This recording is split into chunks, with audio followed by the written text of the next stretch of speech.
There won't be a grain of critical minerals going south of the border. There won't be one ounce of energy coming from Ontario. Donald Trump serves Mark Carney yet another staggering defeat. Is it time for Canadians to admit to themselves that Mark Carney has failed to keep any of his promises? Welcome back to the Canadian Shield. My name is Sterling.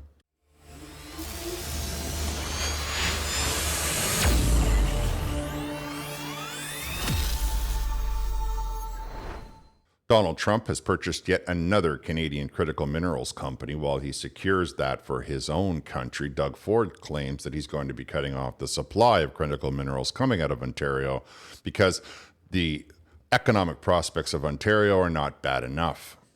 Now, Doug Ford going off on a rant is one thing. Mark Carney, however, went off on this explosive rant at the media. And I'm going to tell you something that people are not realizing, or that people are, glossing over, or depending on who's making the report. Before I get into that, though, I want to encourage all of you to like, comment, subscribe, hit the notification bell, share this channel with all of your socials. Let's check it out. The morning after Mark Carney returned from his 3-day trip to the United States, empty-handed and being humiliated by Donald Trump on the world stage, Mark Carney came before the media that he has such tight reign and control over, and this was his behavior. God, you guys were so excited there. I've never seen a group of Canadian journalists' faces light up. You're in the Oval Office. You're going to ask the president We're a big not like question. that. Let me see you. You're just like you were not. You're never. You look when you look at me. You're just like the president's there. It's all great. What about the pipeline? It's good. It's good discussion. Now, I know content creators are out there saying that he's losing his mind, and he is. But what you have to see is a man looking to blame somebody else for his failure. It's not that they were in the Oval Office. It's that when they were in the Oval Office, they didn't ask Mark Carney a question which would allow him to frame the narrative. He sat there with his hands in his lap on the edge of the chair, laughing and smiling at everything Donald Trump has to say, because he's not really serious at being a politician. And everybody, all of the liberals in the room, were just tripping over themselves with adoration of Donald Trump. We've seen it before. We saw it then. Of course, returning empty-handed mean the Canadian population, he dropped 2 or 3 points instantly. Much of the base that supported him, who told themselves it was all elbows up, who were dancing in the lines like doing the chicken dance, are currently packing all of their bags. They're getting all of their prescriptions for 6 months because they're on their way to Florida, or they're on their way to Arizona or New Mexico. Yes, it's all fine and dandy to not visit the border states over the spring and summertime, but it's winter now, and they got houses down there that they're going to be sitting in for the next 6 months, no matter what they want to tell you about their being opposed to what Donald Trump has to say. This, of course, made Mark Carney's feelings get hurt, because as I told all of you before, ego is what matters to this kind of person. He wraps up everything. His entire self-worth is wrapped up in whether or not he's the smartest man in the room. And it's no different if you were to go to a million men exactly like him. Of course, the thing is that Mark Carney doesn't realize he's not the smartest man in the room. So he's looking around for somebody to blame. And the first people that came across, the first people that were available to him to use as a punching bag were the media that he buys, that travels with him wherever they go. And they didn't ask him a question. They were too busy asking Donald Trump something or whatever he went on and on and on about, because his feelings were hurt and he's looking for somebody to blame for his failures, for his shortcomings. Psychologically, we need to see that as an individual who is not capable of accepting responsibility for his own behavior, which of course is a bad thing, because when you can't accept responsibility for your own behavior, you cannot make adjustments that are required to change your behavior. Can you imagine the difference between the way the press treats Mark Carney and the way that the press treats Donald Trump? If the press in Canada treated Mark Carney like that, how would he respond? Without this controlled, okay, you have one question and one follow-up, please state your name and your network. Whereas in the States, they pepper Donald Trump with 95 questions at a time, and he just picks one. And he does it all with poise, grace, and the whole 9 yards. Mark Carney loses his cool because a bunch of Canadian reporters that travel around with him on his private jet, on Canada's private jet, didn't have the wherewithal to come over top of that scrum. Well, how do you expect them to come over top of that scrum? They do not operate in a world where that kind of competitiveness is put to the fore. They do not come from a meritocracy. They come from where the Liberal Party picks the winners. And as Canadians, we need to see, on the one hand, we got a leader who can't handle any kind of scrutiny, who gets humiliated and mocked on the world stage, as well as we see that without meritocracy, we are weak and feckless. Doug Ford went on to the Eurasia Group, which is apparently the group that Mark Carney's wife works or used to work for, and he was talking tough again with Donald Trump. He's been talking tough with Donald Trump since he was running for campaign. Remember, it was, I need 4 more years if I'm going to make this work. I need 4 years if I'm going to keep Ontario strong, and all the rest of the things that he was saying. I remember it because I live in Ontario, so I was, I saw all of the campaign. Now, Doug Ford has done nothing. All of the same policy problems. I mean, he did do a couple of things. He had a fireside chat with Mark Carney. He went to Ottawa with Mark Carney. He cozied on up to Mark Carney. He spent a lot of time at the microphone talking a lot of bad stuff against not only Donald Trump, but any of the Republican governors that are along the border with Ontario. Now, when Donald Trump completely ignores them, when Mark Carney completely ignores them, he just wants to snap and snarl instead of solving the problem. And he went to this group and he said what can only be described as a completely tone-deaf statement. We'll put legislation in if he wants to destroy our auto sector and destroy our steel sector, and for Quebec, the aluminum sector. There won't be a grain of critical minerals going south of the border. There won't be one ounce of energy coming from Ontario, because you know what I'm going to do? I'm going to use that cheap energy that we're selling to our American friends to be competitive to sell products around the world. That's what we're going to do. I wouldn't want to do it, but that option's on the table. The option is on the table, he says.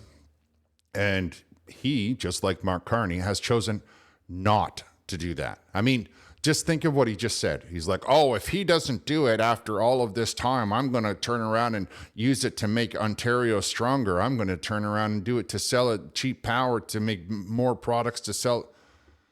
But it's not about Donald Trump. See, he's still stuck in the Liberal Party rhetoric. It's not about Donald Trump attacking anything. It's about Donald Trump looking after his own people, looking after his own country. If you weren't so invested in the United States of America, if you weren't so invested in keeping Toronto the massive high-density region that it is, if you weren't so invested in trying to keep the status quo, you would be able to adopt and you would be able to overcome this problem. You would simply turn around and take these critical minerals.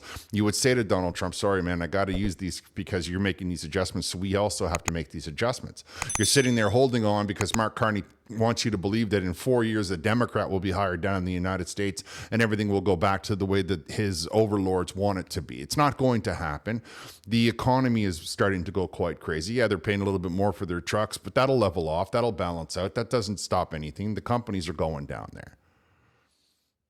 They're going to make those cars in the United States of America. And in a minute, they're going to stop buying less. They're going to take less and less steel and less aluminum because the tariffs are allowing those companies in the United States to get up and running. Everybody forgets. It wasn't flick the switch. It was let's make it happen. So in 24 months, as I predicted from the very beginning, he will have the steel industry in the United States up and running. He will have all of the aluminum, and he has already made a lot of roads for the critical minerals.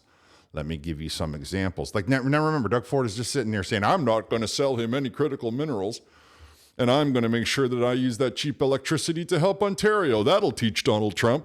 And it's like, okay, hold on a second. Donald Trump has already approved putting in like 14 nuclear small modular reactors, 3 or 4 of which are going right along the border with Ontario, because the small nuclear reactor, all these places need water, so they go where the water is. They go in the Great Lakes. They go to where the populations are. Doug Ford seems to want to overlook all of that. He seems to want to think that with all the extra taxes Canadians pay on electricity, that the Americans are going to want to buy that. Further, Donald Trump has just most recently purchased another company a Canadian mining company that has access to critical minerals. I think this is lost on Doug Ford. On the same day that Donald Trump was humiliating Mark Carney and the Liberal government on the world stage, he also approved a road in Alaska, which is going to unlock a lot of critical minerals that Doug Ford seems to think he has a monopoly on. The Ambler Road project is a proposed 211-mile industrial road from Dalton Highway to Alaska's remote Ambler mining district that would enable access to large deposits of copper, cobalt, gallium, germanium, and more.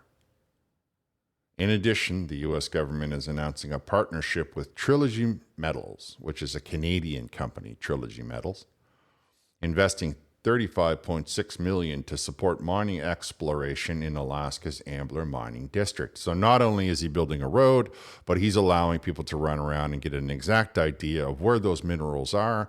This Canadian company is now going to take $35 million from the United States, selling him 10% of their stock on the stock market, and all of the product and all of the things that this company now makes, 10% of it will go right to Donald Trump.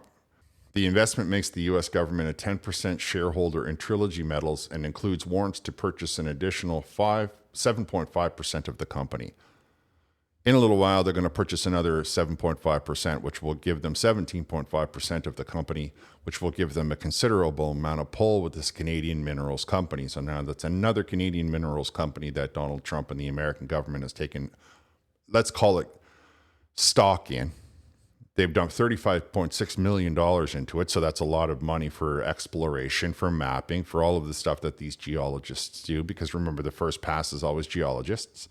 They know about minerals, they know about rock formations, they know about all of the things that they're looking for. And then afterwards come the surveyors, or maybe they go simultaneously, and then comes through the mining. It's not a small operation. It takes steps, which of course is all jobs I just described to you. Speaking of jobs, construction of the road will directly support 2,730 jobs, driving income, spending, and economic growth in rural Alaska.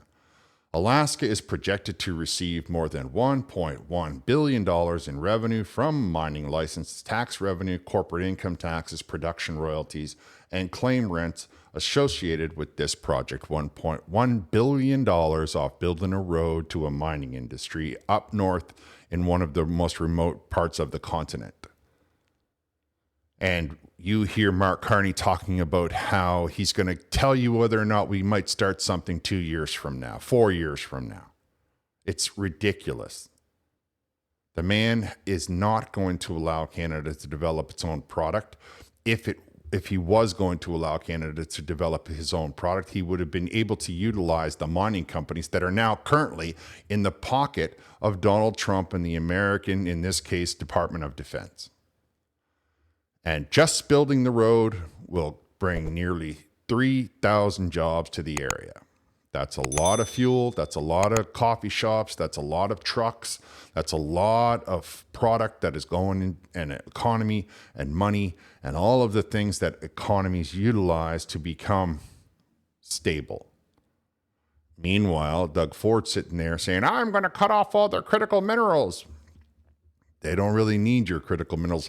That's not all. There's more to it than this. This is a lady called Jessica Shadian, and she works for the Arctic 360 company, who is a think tank that looks at how we can solve Canadian problems. This is a Canadian think tank up north, and she was appearing in front of committee.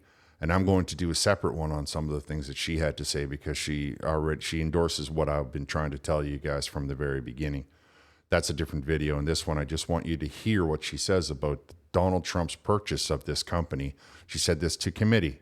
The U.S. Department of Energy recently acquired 5% equity stake in Canadian company Lithium Americas, followed by a White House announcement that DOD is taking 10% equity stake in Canadian Trilogy Metals, with aims for another 7%.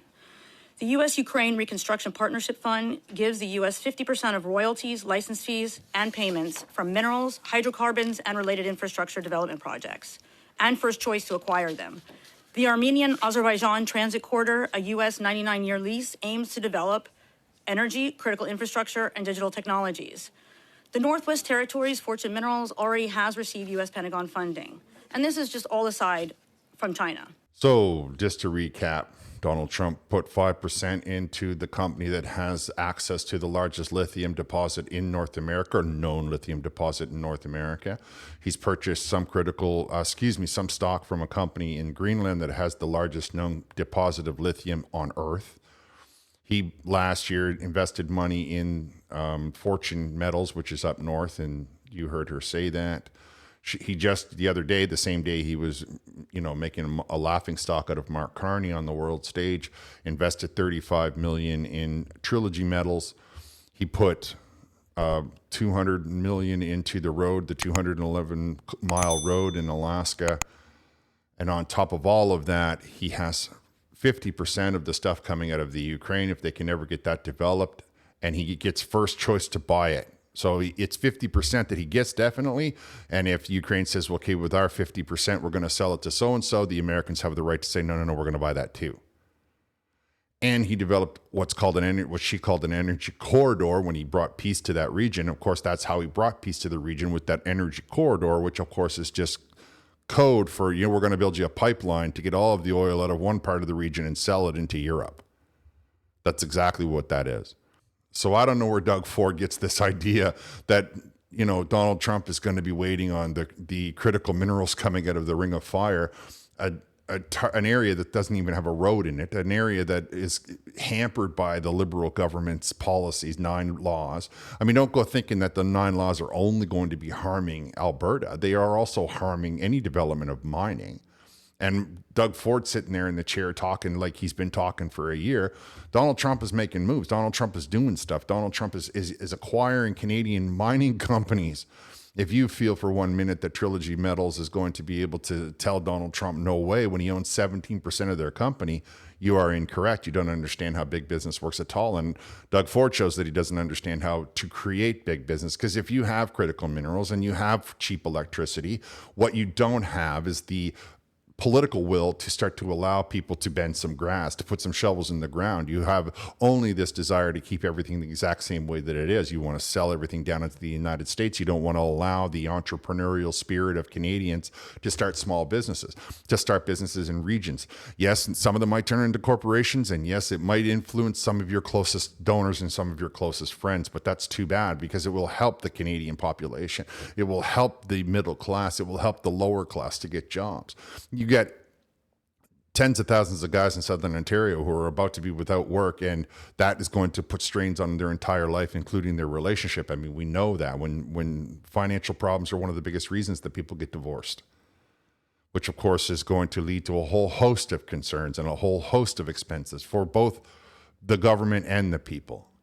And Doug Ford still's talking like he's stuck in the Stone Ages, is how he's going to, bang his chest over the liquor closing down, and how he's going to keep the critical minerals from Donald Trump, and he's going to do this and he's going to do that, and Mark Carney's going to do this and Mark Carney's going to do that. But they're not doing any of it. And we need people who are going to get things done. We need to get these guys out of the way. We need to move them aside so that we can start to develop our own nation, just like you see the Americans doing.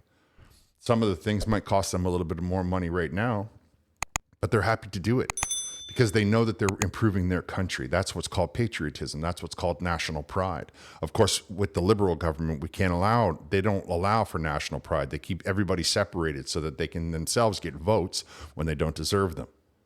Now, I don't want to go too far into that, but all of these problems are connected for Canadians, and we must address them all, or we must look at the fact that the separatists might be onto something. We must decide which direction we want to move, or we are all going to end up in the poorhouse, except for, of course, Mark Carney and Doug Ford, because they'll be insulated by their, public jobs. The rest of us, though, we are going to be struggling. Those of us that are not already struggling, and those that are struggling are going to be struggling all the worse, because we don't have people in positions to make these decisions who don't have the political will or the strength to go forward, like you see Donald Trump doing, to move the country in the direction that will help everybody, not just a few select friends of theirs, not just 1 or 2 house builders, but all the house builders in the whole entire country, not just 1 or 2 mining companies, but all the surveyors, not just 1 or 2 oil companies, but all of, you get it. Everybody has to get to work right now.